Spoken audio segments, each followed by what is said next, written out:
Let's talk about the furry comic Ages of Nokori. We start with Dante, who is a Nokori, exploring a big fancy bookstore while looking for a job. He's heard that another Nokori owns the place and is angling for employment as he has neither a home nor any money. When the owner asks him to get a book off of a high shelf, he simply jumps to the top shelf without a stool or a ladder to get it for her. This gives her such a huge lady boner that she hires him on the spot, gives him a free room in her bunker home under the shop, and basically pulls him into her family. Silver is her name. She has 6 adoptive children. She is fiercely protective of her children, but is a very loving, caring person that will bring in pretty much any stray she can get her hands on, because she's basically everyone's mom by nature. But let's not get ahead of ourselves too much. What is a Nokori? A Nokori, according to the various exposition dumps we get throughout the comic, is a human being that has been kidnapped and experimented on through magical means by a nameless, shadowy organization. And they must be very, very good at kidnapping people because there are tens of thousands of Nokori throughout the world. The Nokori have been combined with an animal and a magical element to morph their bodies into their current form. Their size, colors, fur patterns, and such are seemingly random, but they all have basically the same body shape. Also, each of them is gifted with a supernatural ability. Think like X-Men, but with more fur and feathers. Anyway, the comic immediately drops 8 characters on us within the first 20 pages. Not a good idea. Dante, Silver, and her 6 children. Right away, I noticed that this family is an analog for the Eevee family from Pokemon. No joke, they are match for match, elementally aligned, and even share color schemes. Points off for stealing comic, not cool. I like Glaceon as much as the next guy, but that doesn't mean you can steal the character design and call it your own. Not cool. While getting the bunker house tour, Evelyn, the psychic, also the Espeon of the group, realizes that she can't read Dante's aura with her psychic powers. That gives her such a huge lady boner that she immediately becomes infatuated with him. About 30 or 40 pages later, after asking all of her siblings for romantic advice and trying out all sorts of things to get his attention, the comic casually mentions that Evelyn is 14 years old.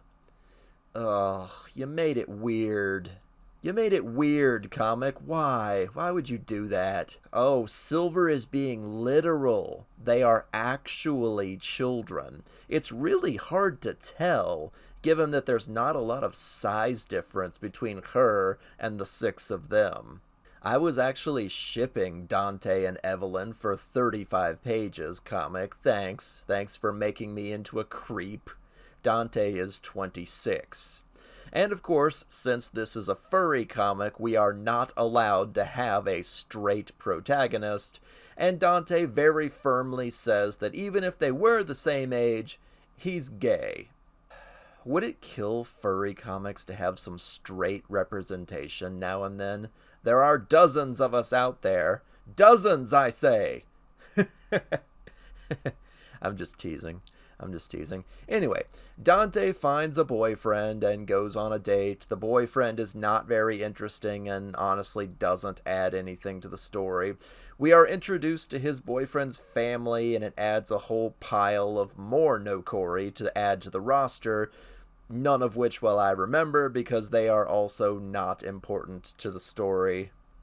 I'm more interested in the shadowy organization that created the Nokori. Why did they make them? Why give them all superpowers? For what purpose do you create a race of superpowered femboy-shaped magic furries? Are they supposed to be soldiers? The next stage in human evolution? Are they meant to be mindless slaves that help their masters take over the world? It's all pretty vague and thus far has not been explored at all. Very frustrating. Another exposition dump in the form of a televised talk show tells us that the Nokori have only recently been recognized by the government as equal citizens to humans. After all, they used to be human. Shouldn't they still have the same rights? They didn't ask to be made this way. The government has voted on it and agreed that yes, Nokori can own businesses, vote, marry, etc., etc. They are equally standing citizens to humans. Honestly, this opens up a lot of fertile ground for good storytelling in this comic.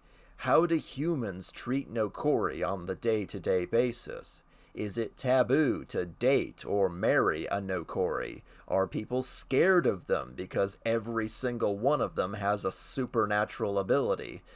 Lots of questions and zero answers because none of this is explored either. What does get explored is whatever organization was creating the Nokori before they were rescued from their laboratory prisons is still out there, and they want their pet projects back.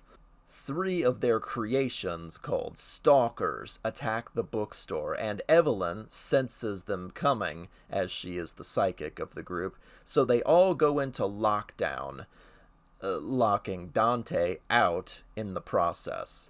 They are called Stalkers, and with good reason, as they are gruesome, cyborg-looking monsters with just one purpose: find the Nokori that were rescued from the lab years ago. What follows is the comic's biggest mistake. Dante is locked out of the bunker under the bookshop and is faced with 3 literal monsters whose sole purpose is to find Nokori for recapturing, and he kills all 3 of them with a handgun. Either Dante is super skilled with small arms fire, or these monsters suck at their jobs. No collateral damage, no casualties, not even a pitched over bookshelf. Nothing. Oh, and it all happens off panel. We don't see this happen. Yeah. Everyone realizes, oh no, we locked Dante out. We have to go save him. And by the time they get out there, Dante has already killed all 3 of them. What is Dante's Nokori power again? Everyone else's magical abilities can be summed up in a single word. Things like lightning, psychic, invisibility, crystallize, etc., etc. Dante doesn't seem to have a power, at least not one that he's exhibiting. And given that all of the Nokori have a singular superpower, it's odd that your main protagonist either doesn't have one or refuses to use it. More on that later. I don't like shitting on other people's work, but this comic has a long way to go before it can be called good. The artwork is gorgeous, the characters are cute, but there's so much wasted storytelling potential here. You have a race of super-powered furries that have only just been granted citizenship by the government, a shadowy organization that created them and wants to re-enslave them, a nebulously powerful main protagonist with a dark past, and you don't want to explore or explain any of these topics? We don't have time for that shit. We need to explore Dante's super awkward love life. We need to have more mom and 6 kids shenanigans. The goddamn middle school level quiz competition is coming up, and we need to focus on that. How can you have such an interesting setting with such an interesting premise and not explore any of it? The comic is over 100 pages long and still going, and it doesn't even scratch the surface of what it could be, or what it should be. Complex lore invites complex stories. You know what? Fine. I'll do it myself. Using just what the comic has shown me without looking at the author's notes or any comments, I will answer my own questions. Among the dozens of questions I have about this comic's setting, its story, and so on, I kept landing on the same one. What is Dante's power? Nokori have one superpower each, as I've said before. Some of them are more nebulous than others, but given the details, the history, and the rules given, there's no reason to believe that he's any exception. I am the library owl. Looking at the details is what I'm good at. I'll provide an educated guess so that I can squeeze at least one interesting answer out of the dozens of questions that this comic refuses to answer. I will not read character bios, side information, author's notes, or anything else. This is just what the comic tells me.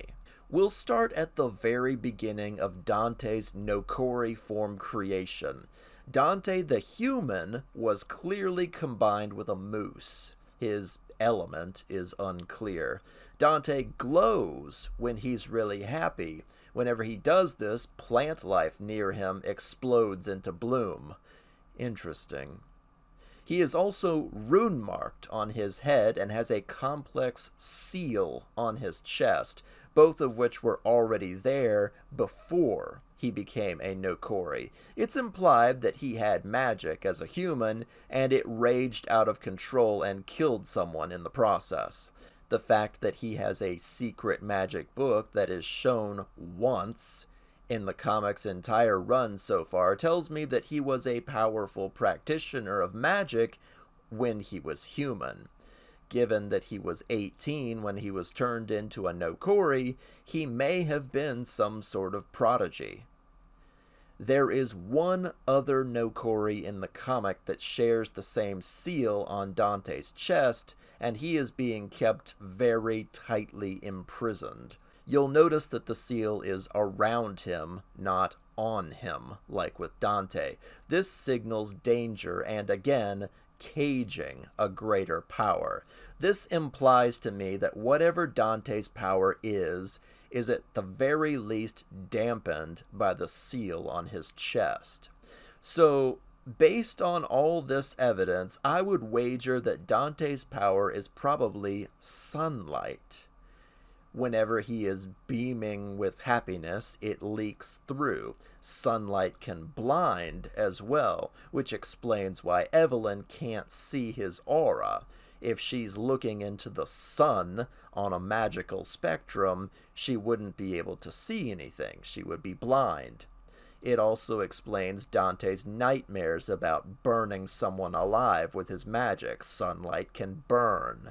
The fact that the majority of his magic is sealed up with the runework printed directly on his chest implies to me that it's probably massive, uncontrollable, and will just kill everyone that looks at it or gets too close. Just like the sun. Okay, mystery solved, at least to my satisfaction. In conclusion, should you read Ages of Nokori? No. It spends a lot of time setting up a very interesting world with its own magic system, its own unique history and social setting, and then it doesn't use any of it. It bogs the reader down with more than a couple of exposition dumps that should have been shown, not told. Its main cast of characters are clearly the Eevee family from the Pokemon franchise, and quite frankly, that is too much character design theft for me to smile at this comic. There is so much potential here for good drama, good storytelling, action, intrigue, but all of it goes to waste under a very talented artist that clearly doesn't know how to tell a good story. The setting is great, the characters are lovable, but the story is just so frustratingly dumb and doesn't focus on what's important given the setting. I cannot recommend this comic, guys. I'm sorry. It's pretty. The idea itself is interesting, but the comic just whiffs with the story so hard. I just can't. See you later.